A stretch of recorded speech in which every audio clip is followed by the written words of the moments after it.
Ever been to a city with two hearts? Today we're crossing into Liguria again to explore Imperia, from its colorful old port to elegant boulevards. We hit it in full summer heat, glorious. And the best part, from Nice it's just a hop away. We've decided to drive today. If you take the motorway, it's about an hour from Nice to Imperia. The train takes a bit longer since you have to change in Ventimiglia, but honestly, no big deal.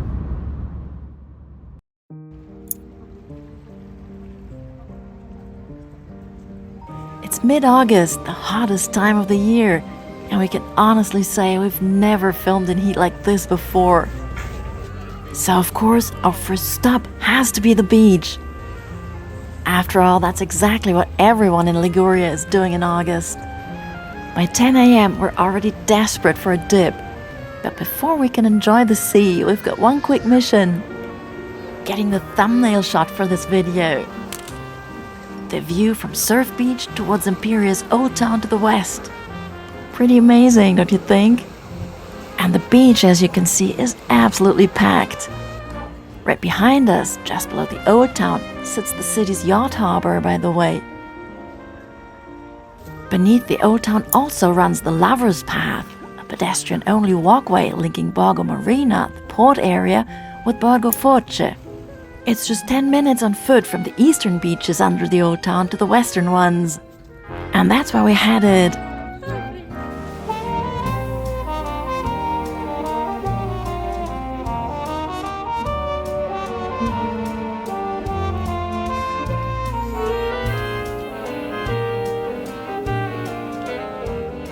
We'd already spotted our target on the drive-in, a sweet little strip of sand called 𝗙𝗡𝗥𝗡 Beach, with both a private and a public section. Phew, it's definitely time to get to the sea. We're dripping with sweat. The plan for today, treat ourselves to sun loungers with a parasol. But no such luck. The beach is so tiny and so cute that every single lounger is already taken. Alright then, cappuccino and water in a seated position it is. Could be worse. By the way, cappuccino for just $2.50. Unbelievable when you're coming from the Côte d'Azur.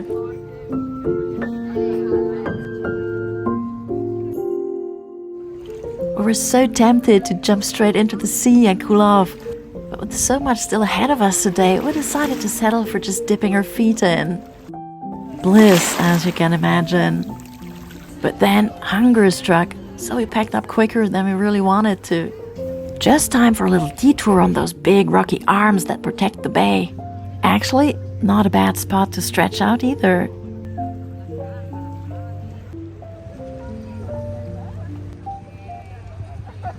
Before heading uphill for lunch in the old town, we wandered a little further west through the 𝗙𝗏𝗡𝗥𝗡, past cute little houses, tiny boats, and scenes that scream Italy. And in case it doesn't show, it's still so hot you can literally burn your hands on the bridge railings.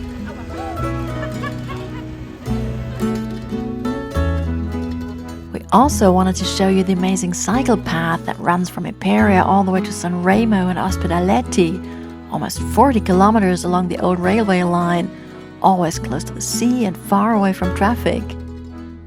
You can check out our San Remo video, where we explored part of the trail on a rickshaw. For now, time to head uphill into the historic center, about 12 minutes on foot from here. The colorful houses already look promising from down by the sea, but what really caught us off guard was the cathedral. Its sheer size is just breathtaking. Passing by the cathedral, the path winds further up into the oldest part of town. And once again, it's one of those Mediterranean places where you just can't put your camera down. Thanks to its rocky hillside setting, the views are amazing all around, with the sea always right there. Every now and again, little details catch our eye. If you come to Porto Maurizio, make sure to take the time to explore the narrow alleys that spiral higher and higher. Between flaking plaster and freshly painted houses, you'll find an impressive mix of medieval buildings. And behind every turn, another stunning view opens up.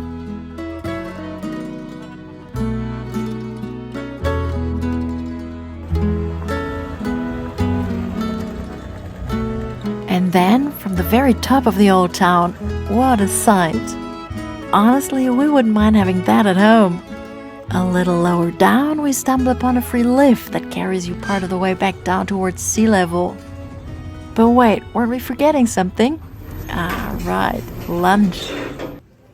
So just around the corner from Piazza Duomo and the cathedral, we had already spotted our lunch spot, Bistro del Duomo. It has a small shady terrace right across from the restaurant, and the menu looks super tempting. Italian specialties with lots of seafood, meat dishes, and vegetarian options too. Luckily for us, the menu is also in English, because our Italian is, let's say, a bit patchy. And sorry if we butcher the pronunciation. Now, first things first, 2 big bottles of water.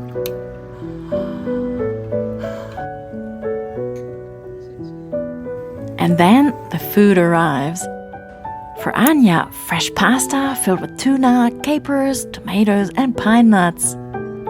And for me, a huge plate of mixed salad, just perfect in the summer heat.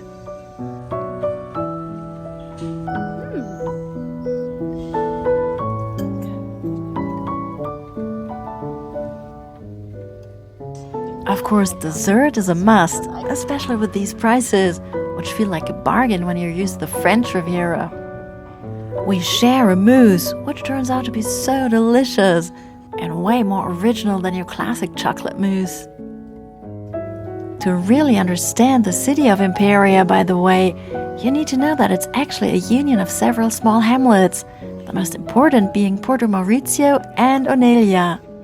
Right now, we're in Porto Maurizio, the historic part. But next, we'll take you over to the modern center, Oneglia.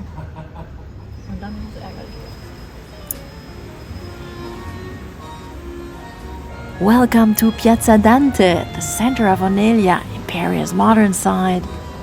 From here, lively streets branch out, lined with shops and cafés under those ochre-colored arcades.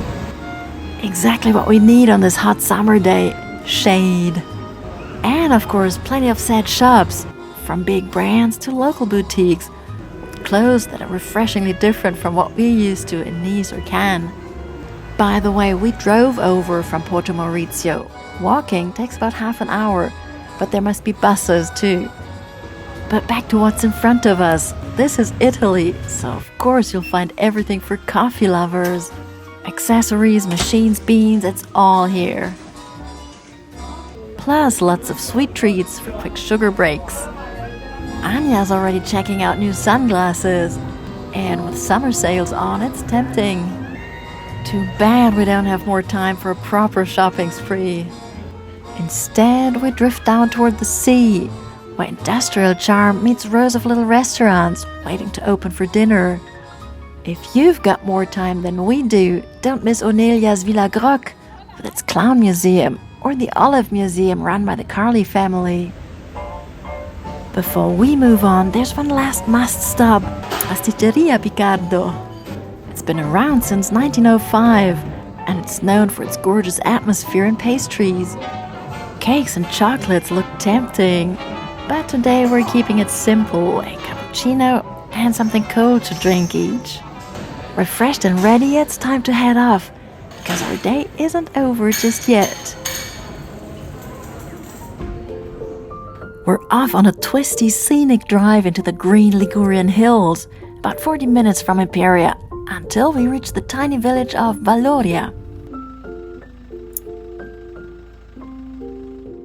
This place is a real mix of contrasts. Most houses lovingly restored, others more worn, but almost every single door is a surprise. Since the early 1990s, an art revival movement invited artists from all over to paint the doors of Valloria's homes. So over time, the village has turned into a gallery in the hills, today with more than 100 painted doors, each in its own style. As we wander the narrow stone alleys, every painted door tells a story. Just walking around and letting your eyes find the next piece of art, that's the game here.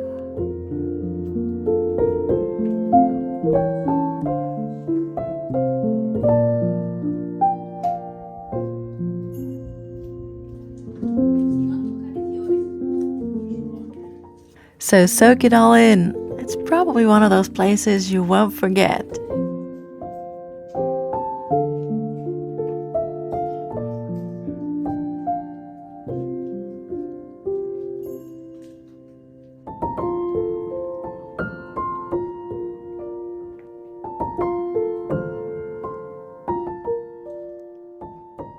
What a day in the heat, from the coast of Imperia to the painted doors of Valloria. If you enjoyed this trip, hit like and subscribe for more adventures on the Riviera and beyond. Thanks for watching, and see you next time on Riviera Go.